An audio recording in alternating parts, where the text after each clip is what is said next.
जय हिंद दोस्तों, कैसे हैं आप सब। उम्मीद करती हूँ आप सभी ठीक होंगे। आप सबकी दुआ है, मैं भी बिल्कुल ठीक हूँ। दुआ है आप सबकी, प्यार है, सम्मान है।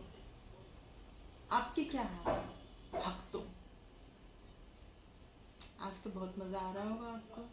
आखिर आपका जो एक गोल था, आपका जो एक मकसद था, भारत को शून्य पर लेकर आना, आप लेकर आ गए। यही था ना आप लोगों का मकसद। जिस तरह से हमारे देश की जो जीडीपी है माइनस में गई है, -23.9%। अभी थोड़े दिन में आपको मालूम पड़ेगा इस तरह से किसी देश की जो जीडीपी के गिरने का मतलब क्या होता है। हालांकि ठीकरा फोड़ा गया है इस बात का, कोरोना पर फोड़ा गया है, लेकिन जो जीडीपी थी हमारे देश की, वो पहले ही, कोरोना आने से पहले ही धराशायी हो चुकी थी। ये बात हम सभी जानते हैं और अब हम लगातार उस बारे में बात करते चले आ रहे हैं। ऐसा नहीं है कि एकदम से इकोनॉमी, हमारी जो अर्थव्यवस्था गड़बड़ा गई है, ऐसा कुछ भी नहीं है। ये पहले से ही चल रहा था, तो ये ठीकरा फोड़ना नहीं चल पाएगा। दूसरी बात जो साबित हुई है, इस तरीके से, जिस तरह से हमारे देश की जीडीपी जो गिरी है, पढ़ाई जो है, शिक्षा और असली डिग्री बहुत मायने रखती है, बहुत मायने रखती है। एक हमारे प्रधानमंत्री थे, पहले सबसे तो मैं एक जो है श्रद्धांजलि मैं अर्पित करना चाहती हूँ हमारे पूर्व राष्ट्रपति प्रणब मुखर्जी जी को, और उसके बाद में अपनी बात को आगे बढ़ाती हूँ। तो एक हमारे जो पूर्व प्रधानमंत्री, जिनको चूड़ियां भेजी थी स्मृति ईरानी जी ने, स्मृति ईरानी जी ने उस प्रधानमंत्री को चूड़ियां भेजी थी जिसने हमारे देश की जो जीडीपी है उसको 10.5% पर, जो प्रधानमंत्री, जो विश्व के जाने माने अर्थशास्त्री थे, उनको चूड़ियां भेजी गई थी। इन प्रधानमंत्री को क्या भेजना चाहिए स्मृति ईरानी जी, क्या आप बताएंगी? आप मत भेजो, आप हमको बता दो, हम भेज देते हैं। आप तो नहीं भेजेंगे, हमको मालूम है। आप हमको बताइए, हम उनको भेजते हैं। क्या भेजना चाहिए ऐसे प्रधानमंत्री को जिसने की देश की जो जीडीपी है उसको माइनस में ले आए हैं आज, और जिस तरह से देश ने उनको नकारा है, जिस तरह से डिसलाइक किया है,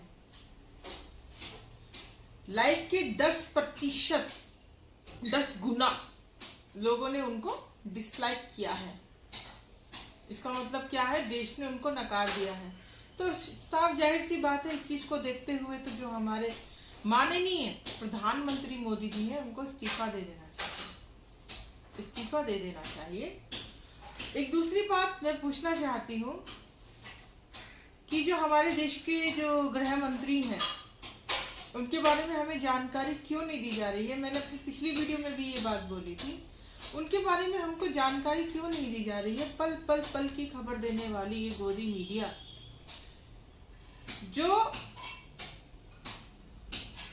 मतलब क्या बोले आपको, किसी के बच्चे का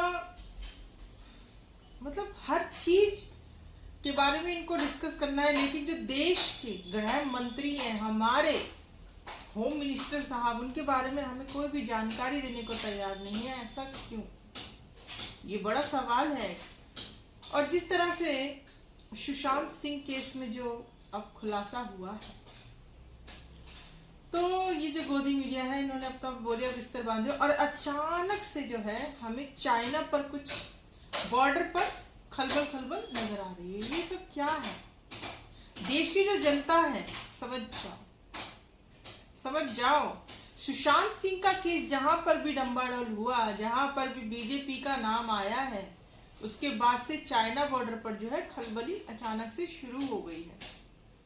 ठीक है, तो ये बोरिया बिस्तर लेकर अब चाइना की तरफ जाएंगे, तो जरा ध्यान रखिए कि आपको किस दिशा में मोड़ने की कोशिश की गई है। पुलवामा को मत भूलिए। अब कुछ बोलने को नहीं है, कुछ कहने को नहीं है। देश की जो जीडीपी है वो माइनस में चली गई है। हमारे देश के जो प्रधानमंत्री हैं वो आज उन्होंने एक इतिहास रच दिया। पहले प्रधानमंत्री वो बन गए जिन्होंने कि हमारे देश की जो जीडीपी है उसको माइनस में लेकर आ गए। अब सवाल उठना वाजिब सी बात है, सवाल उठेंगे तो उसके लिए कोई तो मुद्दा चाहिए देश को भ्रमित करने के लिए, भटकाने के लिए। तो अब चाइना में कुछ हलचल शुरू हो चुकी है, तो जरा सा ध्यान रखिए इस बारे में, ठीक है। और जागरूक रहिए। हालांकि मैं अब क्या बोलूं, जागरूक रहिए, क्योंकि जागरूकता हमारे हालातों ने, हम तो खैर पहले से ही थे, बाकी आप लोग जो अंधभक्ति में लीन थे, अंधभक्तों के तो खैर मैं आज भी क्या बोलूं, उनको तरस आता है। सच बताऊं मैं तो आप लोगों पे बहुत तरस आता है मुझे। आज भी जब आपको इस तरह से घटिया बातें करते हुए मैं सोशल मीडिया में देखती हूँ, मैं रियली में तरस आता है आप लोगों पर कि क्या बोले आपको। आप तो सोचने समझने की शक्ति ही नहीं है आपके अंदर, कुछ दिया ही नहीं भगवान ने आपको, ऊपर वाले ने आपको कुछ नहीं दिया, तो हम क्या बोले इस मामले में आपको। तो ठीक है, अकल तो वैसे जिनको हमें दिलानी थी उनको आ चुकी है। देश का जो नागरिकों को जागरूक होना था वो ऑलमोस्ट हो चुके हैं। और वो क्यों हुए हैं? हमारे बोलने से नहीं, देश के हालातों से। जब उनके घर में रोटी नहीं है खाने के लिए, जब उनके पास काम नहीं है, रोजगार नहीं है, जब उनके सामने लोग सुसाइड कर रहे हैं, आत्महत्या कर रहे हैं, इन सब चीजों को देखकर इनको अकल आई है, किसी के समझाने से नहीं। बीएसएनएल के जो कर्मचारी हैं, कितने कर्मचारी? 88,000। कौन है उसमें? हिंदू, मुस्लिम, सिख, ईसाई, सब लोग। कौन बेरोजगार हुआ है? भारतीय। वहां पर कोई हिंदू, मुस्लिम या सिख या ईसाई नहीं, भारतीय बेरोजगार हुए हैं। आज जो देश में मर रहे हैं वो लोग भारतीय हैं, ठीक है, याद रखिए इस बात को। हिंदू मुस्लिम का जो जहर फैलाते हैं हमारे देश के अंदर, वो सभी लोग आंखें खोल लीजिए अपनी। कौन मर रहा है जरा देखिए अपने आसपास, अपने जमीन पर, अपने आसपास देखिए कौन है वो लोग जो आत्महत्या कर रहे हैं, कौन है वो लोग जो बेरोजगार हो रहे हैं आज, कौन है? थोड़ा देखिए, जानिए, तो आपको पता लगेगा वो भारतीय हैं, ठीक है। ये ना सोचिए किसी एक जाति समुदाय के खिलाफ है ये सरकार, ऐसा नहीं है, ऐसा नहीं है, समझ जाइए। आपको एक झुंझुना पकड़ा दिया जाता है और आप उससे खेलने लग जाते हैं, मत कीजिए ऐसा। अगर आज आप लोग नहीं समझे, कभी जिंदगी में न समझ पाएंगे। हमेशा से समझाती आ रही हूँ, अभी भी समझा रही हूँ। और सबसे जो बड़ी बात है, इस समय जो सबसे बड़ा विरोध है वो होना चाहिए ईवीएम का। ये सरकार जो है ये ईवीएम से बनी है। 2019 चुनाव में भी जहां पर मोदी जी की जो फिल्म है सुपर डुपर फ्लॉप कराई थी जनता ने, वहीं पर पूर्ण बहुमत के साथ संसद में पहुंचा दिया गया है इनको। क्यों?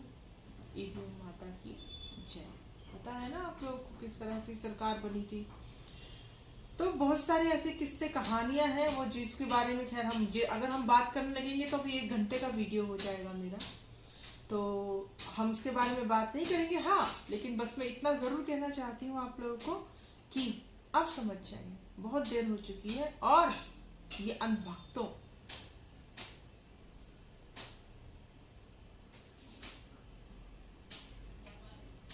आप कुछ मत बोलना, और अगर ये कुछ बोले तो जनता। चलिए, जय हिंद, जय भारत, देश की बेटी ममता सेठी, जय हिंद।